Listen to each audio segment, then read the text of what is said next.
Yo wagwan, it's your boy Brayo tena one more time. Na hivi ushai kujiuliza, kwa mfano kwenye haya maisha, ungekuwa uko peke yako huku duniani, ungeyachagua maisha ambayo unayaishi wewe? Yaani maisha ambayo wewe unayaishi, je, ungekuwa peke yako duniani, ungeyaishi hayo maisha? Dunia yote ilivyo kubwa, jinsi na mambo mengi na option nyingi sana za vitu vya kufanya, ungekuwa peke yako, ungekubali kufanya hicho unachokifanya sasa hivi ama la? Je, ukijiuliza swali hilo ukagundua kwamba ungekuwa peke yako kwenye hii dunia, usingeweza kufanya hicho kitu unachokifanya sasa hivi, basi ujue kwamba unaishi maisha ambayo sio ya kwako. You have to find yourself. Lazima ukae chini ujiulize kabisa kwamba mimi nataka kuwa nani na ninataka kufanya nini kwenye haya maisha. Umeona? Ukiweza kujitambua, ukiweza kujijua kwenye engo hiyo kwamba mimi ni nani na nataka nini kwenye maisha, basi trust me, utaanza kufanyia kazi vitu unavyovitaka peke yake.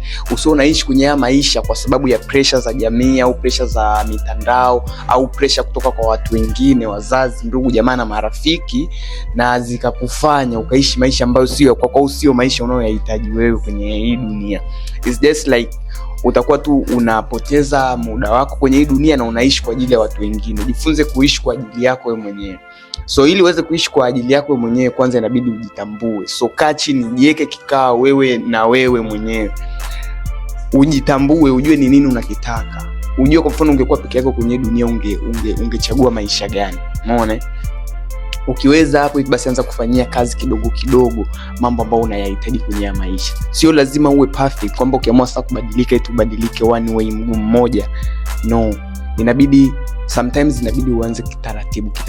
Ukishaanza kujielewa kwamba mimi nataka kufanya hiki na hiki na hiki, unaanza sasa kubadilika kitaratibu, au sio? Kwa sababu mfumo wa maisha ambao umeishi labda kuanzia kuwa mdogo mpaka sasa hivi, uwezo ukaukata ghafla binvu. Yaani sasa hivi bado kuanzia leo sitaki ya maisha. No.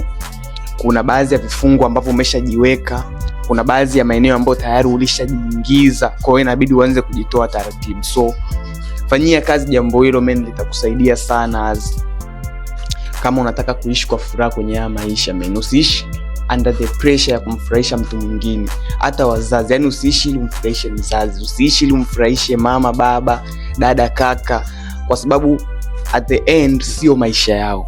At the end wewe ndo unayeishi. At the end wewe ndo una focus zako na una matarajio yako kwenye maisha yako. So at the end kila mtu aishi maisha yake. Sawa, fanya unapofanya, hata kama kuna option ya kuwasaidia wazazi na nini, fanya. Lakini isikupe pressure ya wewe kubadilisha mpaka maisha yako ili tu ufit kwenye mifumo yao. You know what I'm saying? So stick kwenye mifumo yako, man. Jitambue, jua unataka nini, and that's it, man. So shout out kwa Skankara Podcast. Leo ni Jumatatu nyingine tena, wiki ni mpya, man.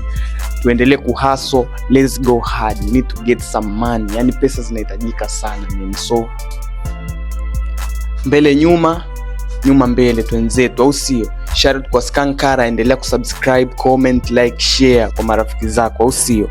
Peace out.